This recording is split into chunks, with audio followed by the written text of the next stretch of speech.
Bismillahirrahmanirrahim. Assalamualaikum warahmatullahi wabarakatuh.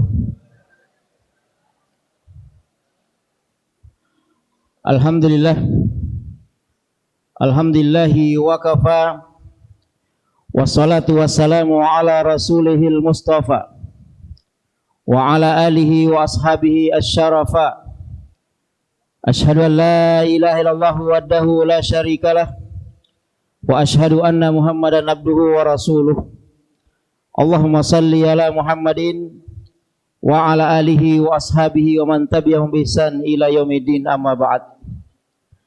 Subhanaka la ilma lana illa ma 'allamtana innaka antal alimul hakim.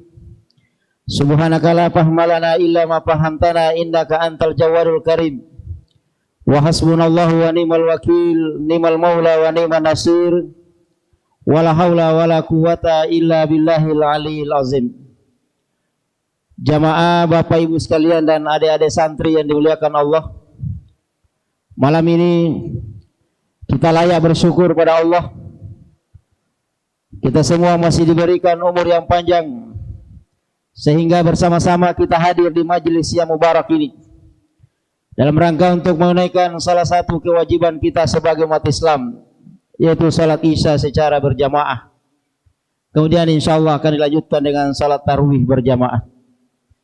Dan kita bersyukur pada Allah, kita semua masih diberikan umur yang panjang. Ada orang panjang umurnya, sehat fisiknya, tapi tidak diberikan kesempatan oleh Allah, sehingga barangkali itu menjadi alasan sehingga tidak bisa hadir bersama kita di tempat yang mulia. Alhamdulillah ala kulli hal, mudah-mudahan senantiasa Allah mencurahkan hidayah dan inayahnya kepada kita semua. Amin ya rabbal alamin. Hadirin sidang jamaah salat tarawih yang dimuliakan Allah. Dalam sejarahnya, Islam pernah melahirkan 3 generasi gemilang. Islam ini pernah mencetak 3 generasi hebat. Ketiga generasi ini bukanlah generasi yang lahir secara instan, yang tinggal mengatakan sin salabin kum fayakun jadi generasi. Tapi ketiga generasi ini adalah generasi yang betul-betul lahir dari madrasah seperti Hidayatullah ini. Ketiga generasi emas yang pernah lahir ini adalah madrasah yang betul-betul pernah ditarbiyah langsung oleh guru-guru mereka, oleh ustadz-ustadz mereka, oleh masyaikh-masyaikh mereka.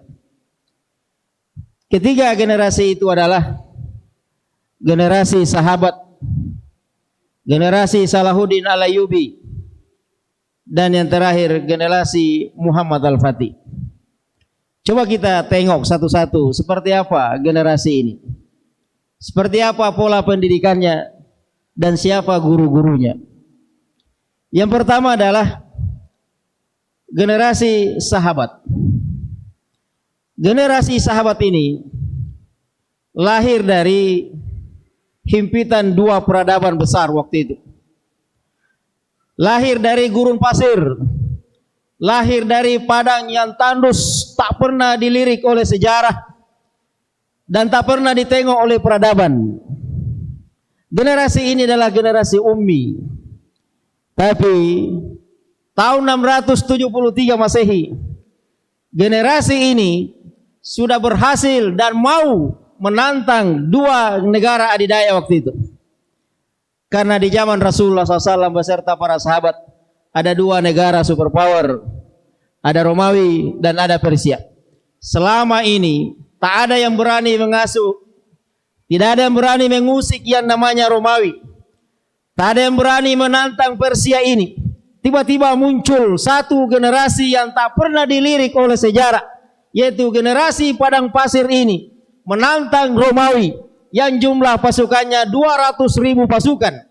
Sementara pasukan sahabat ini jumlahnya hanya 30.000 pasukan. 30.000 melawan 200.000. Pertanyaannya adalah, seperti apa pola pendidikan generasi sahabat ini? Kok ada generasi seperti ini, Pak? Yang belum ada apa-apanya, baru dicetak, baru ditarbiyah, baru diproses, madrasahnya baru seumur jagung, sudah berani menantang negara superpower waktu itu. Seperti apa pola pendidikan mereka? Dan hebatnya lagi, 30.000 pasukan ini dipimpin oleh sosok anak muda seperti anak-anak kita yang ada di depan ini. Umurnya baru 18 tahun, yaitu Osama bin Zaid, yang ditunjuk langsung oleh Rasulullah SAW sebelum meninggal dunia waktu itu. Nah, kembali kita bertanya, karena biasanya kalau ada anak-anak berprestasi seperti ini, ada generasi hebat seperti ini, biasanya pertanyaannya adalah, dulu sekolah di mana, siapa ustadznya, siapa gurunya. Jarang itu ada yang tanya siapa orang tuanya, siapa nama bapaknya. Yang ditanya di mana sekolah. Nah, generasi sahabat yang berani menantang Romawi ini, seperti apa pola pendidikannya, Pak? Ternyata simpel saja model pendidikan mereka. Jawabannya ada pada ucapan Umar bin Khattab. Umar bin Khattab pernah mengatakan, ta'addabu thumma tata'allamu. Ta'addabu thumma tata'allamu. Ta'addabu thumma tata'allamu.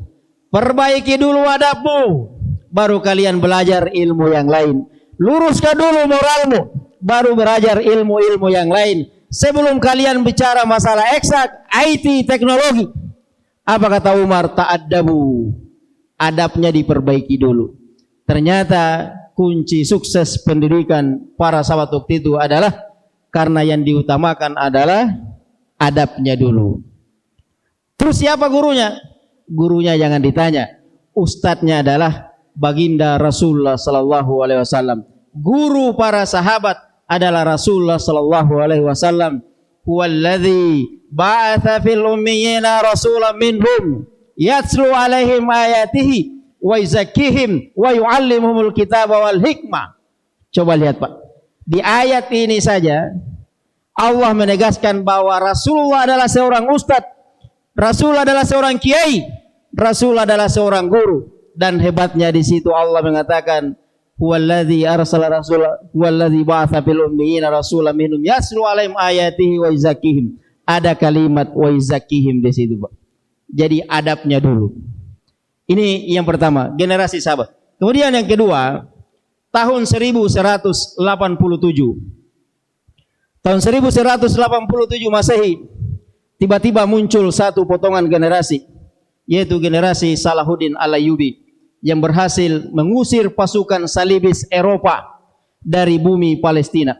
Pasukan salibis Eropa ini sudah bercokol di Yerusalem kurang lebih 90 tahun, Pak. Dan silih berganti datang pasukan panglima yang ingin mengusir mereka, tapi tak pernah ada yang berhasil mengusir pasukan salibis ini. Nanti yang berhasil mengusirnya adalah Salahuddin Al-Ayyubi tahun 1187. Pertanyaannya, kembali kita bertanya, siapa ustadz dari Salahuddin Al-Ayyubi dan seperti apa pola pendidikannya? Siapa ustadznya? Ketika kita bicara masalah Salahuddin Al-Ayyubi, kalau ada yang pernah membuka literasi Islam, ada seorang penulis kontemporer bernama Dr. Ihsan Majid Kilani, Pak.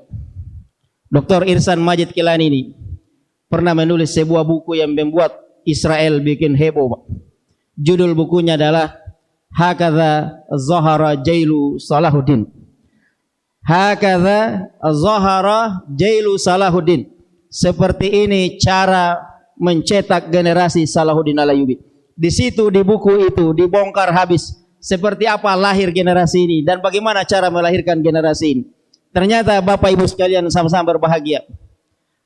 Di antara sekian banyak ustadz, guru, kiai yang mendidik Salahuddin Al-Ayyubi ini, ada dua nama besar yang keluar sebagai orang yang paling berperan sehingga lahir generasi Salahuddin ini. Yang pertama adalah Imam Al-Ghazali. Kemudian yang kedua adalah Syekh Abdul Qadir Al-Jailani. Imam Al-Ghazali disebut-sebut adalah tokoh di balik lahirnya generasi Salahuddin Al-Ayyubi. Imam Al-Ghazali, Pak, coba lihat nih. Inilah pola mungkin yang dipakai dulu pendiri Hidayatullah ini, Pak. Imam Al-Ghazali adalah ulama yang paling diburu, ulama yang paling dikejar fatwanya. Ketika umat Islam berhadapan dengan Yerusalem, umat Islam ingin supaya Syekh Imam Al-Ghazali ini mengeluarkan fatwa. Supaya mengeluarkan fatwa, ayo umat Islam kita berjihad melawan salibis ini di Yerusalem. Tapi ternyata Imam Al-Ghazali malah memilih no comment, tidak mau berfatwa, dan malah memilih menepi, pergi ke pinggir-pinggir kota, Pak, mendirikan madrasah yang dikenal dengan gerakan An-Nizamiyah. Gerakan An-Nizamiyah inilah zawiyah-zawiyah, setiap pojok ada pesantren, setiap pojok ada pesantren, setiap pojok ada pendidikan. Itulah yang dilakukan oleh Imam Al-Ghazali. Kesimpulan dari Imam Al-Ghazali, masalah kita hari ini, kenapa salibis ini sudah puluhan tahun bercokol di Yerusalem dan tak bisa kita usir, dan tak bisa kita mengalahkan mereka. Masalah kita hari ini bukan karena jumlah kita kurang, bukan karena pasukan kita kurang, bukan karena senjata kita tidak ada. Begini cara Imam Al-Ghazali, Pak, mendiagnosa penyakit masyarakat waktu itu. Apa jawaban dan solusi Imam Al-Ghazali? Kata Imam Al-Ghazali, masalah kita hari ini adalah di sini. Masalah kita adalah mental kita. Tak usah jauh-jauh cari masalah. Masalah kita ada dalam diri kita. Makanya Imam Al-Ghazali, Bapak Ibu sekalian, gara-gara itulah Imam Al-Ghazali menulis sebuah buku yang berjudul Ihya Ulumuddin. Jadi kitab Ihya Ulumuddin itu adalah racikan Imam Al-Ghazali untuk mendiagnosa penyakit masyarakat waktu itu yang dikenal dengan konsep tazkiyatun nafs. Jadi mentalnya dulu yang diperbaiki, akhlaknya dulu yang diperbaiki, moralnya dulu yang diperbaiki. Akhirnya lahirlah generasi Salahuddin Al-Ayyubi ini. Kemudian yang terakhir ada tahun 1453 Masehi. Tahun 1453 Masehi muncul sosok anak muda seperti santri-santri kita ini yang bernama Mehmet bin Murad, Sultan Mehmet, yang di kemudian hari terkenal dengan nama Sultan Muhammad Al-Fatih. Tahun 1453 Sultan Muhammad Al-Fatih berhasil menaklukkan benteng Konstantinopel ini. Benteng Konstantinopel adalah benteng yang kokoh, yang sangat strategis, yang usianya waktu itu sudah berumur 1200 tahun.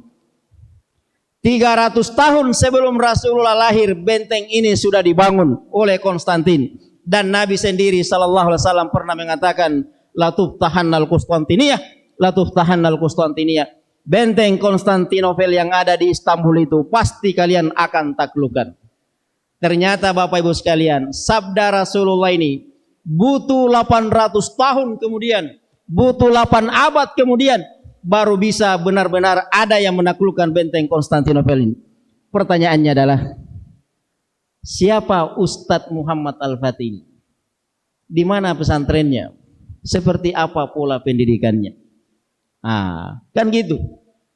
Kalau ada anak-anak yang berprestasi, jangan jauh-jauh pertanyaannya. Langsung tanya aja, di mana sekolahnya? Di Hidayatullah. Hidayatullah mana? Hidayatullah Batu Haji. Udah selesai. Sama dengan Muhammad Al-Fatih ini. Yang ditanya adalah siapa gurunya? Siapa ustadznya? Beliau ini adalah anak sultan. Muhammad Al-Fatih ini asli sultan, bukan sultan KW-KWan kayak sekarang. Asli. Artinya bapaknya ini kalau mau mendatangkan ustadz, mau mendatangkan guru, gampang saja. Dan dari sekian ratus guru yang pernah mondar-mandir masuk istana sultan ini, hanya ada 2 guru yang berhasil merubah kehidupan Muhammad Al-Fatih ini. Yang pertama ketika kecil yang bernama Syekh Al-Qurani. Syekh Al-Qurani. Yang kedua guru spiritualnya yang bernama Aksamsuddin. 2 guru inilah yang berhasil merubah perjalanan Muhammad Al-Fatih ini. Dan tahu enggak seperti apa pola pendidikan dan pendekatan 2 guru ini kepada Muhammad Al-Fatih ini? Ternyata sangat sederhana sekali. Pendekatan mereka adalah tasawuf. Tasawuf. Jadi jelas ya, 3 generasi ini generasi hebat, tahu saja jauh-jauh. Yang pertama tadi adab. Salahuddin Al-Ayyubi tazkiyatun nafs dan Muhammad Al-Fatih adalah tasawuf. 3-tiganya tak ada bedanya, hanya beda nama saja, Pak. Adab, tazkiyatun nafs dan tasawuf intinya adalah perbaikan dari dalam. Ini kunci sukses keberhasilan 3 generasi emas ini. Nah, pertanyaannya hadirin yang dimuliakan oleh Allah, hari ini seperti apa kita di Indonesia? Kan layak kita bertanya kan, bisa nggak Indonesia mencetak generasi seperti ini? Sebenarnya kalau kita mau kembali ke sistem pendidikan nasional, Sisdiknas, coba kita cek di Sisdiknas nomor 20 tahun 2003. Di situ jelas, Pak. Tujuan pendidikan nasional yang telah disusun oleh orang tua kita dulu. Tujuan pendidikan nasional jelas. Pendidikan internasional ini, pendidikan nasional, mau sekolah agama atau sekolah umum, tujuannya jelas. Ingin mencetak generasi yang berkarakter, berakhlakul karimah dan beriman. Itu tujuannya jelas tuh. Tapi coba lihat hari ini, Pak. Ada survei yang membuat kita pernah sedih, Pak, umat Islam ini. Ternyata di Indonesia, dari sekian banyak penduduk Islam di Indonesia, kurang lebih 230 juta penduduk Muslim di Indonesia, masih ada 40 juta yang tidak bisa membaca Al-Quran. Tidak bisa membaca Al-Quran. 40 juta, ini bukan angka yang sedikit nih. Artinya bagaimana kita bisa mencetak generasi yang berakhlak, beriman, kalau jauh dari Al-Quran?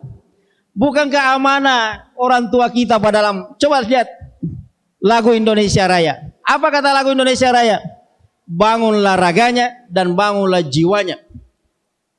Peradaban ini tidak bisa diukur hanya dengan peradaban fisik, tidak bisa.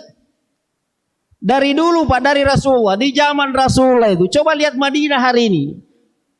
Peninggalan-peninggalan Rasulullah itu, Pak, tak ada. Secara fisik, bangunan tak ada yang ditinggalkan. Tapi kok bisa berbicara banyak di peradaban umat Islam waktu itu? Karena yang dibangun bukan fisiknya, yang dibangun adalah raganya, yang dibangun adalah jiwanya, yang dibangun adalah mentalnya. Dan kita kalau sudah bicara masalah karakter, bicara masalah mental, maka solusi satu-satunya adalah kembali kepada Al-Quran. Ini, Pak, jangan bicara banyak-banyak, jangan bicara jauh-jauh. Karena kita kadang sistem pendidikan kita hari ini terjebak oleh arahan-arahan psikolog barat. Akhirnya kita kebingungan sendiri, Pak. Barat hari ini yang lagi gencar-gencarnya pendidikan karakter, ketika sampai di puncak pendidikan karakter ini, akhirnya kebingungan sendiri. Kenapa bingung? Karena mereka nyasar, Pak, entah mau kemana, karakter seperti apa yang ingin dicontoh. Ternyata Barat kehilangan identitas, tak ada karakter yang bisa dicontoh. Sementara kita pada dalam Islam jelas patokannya, laqad kana lakum fi Rasulillahi uswatun hasanah.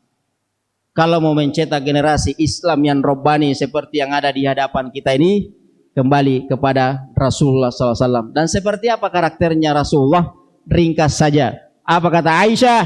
Kana khuluquhu Al-Quran. Karakternya Rasulullah adalah Al-Quran. Olehnya itu, sebagai kesimpulan, mudah-mudahan adik-adik kita semua dan bapak ibu semuanya menjadikan bulan suci Ramadan ini sebagai momentum perubahan. Ya, Ramadan adalah bulan Al-Quran. Ramadan adalah madrasah. Kalau dulu Rasulullah SAW mencetak sahabat dengan generasi madrasah Al-Muzammilnya, ada namanya madrasah Al-Muzammil, maka anak-anak yang ada di depan kita ini bisa saja kita rubah. Dan jangankan anak-anak santri, Pak, bapaknya juga, ibunya juga, itu bisa kita rubah dengan pola madrasah Ramadaniyah.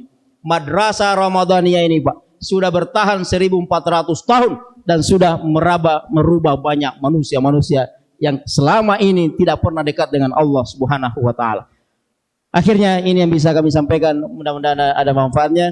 Lebih kurangnya mohon dimaafkan. Minallahi musta'an wa la tiklan. Assalamualaikum warahmatullahi wabarakatuh.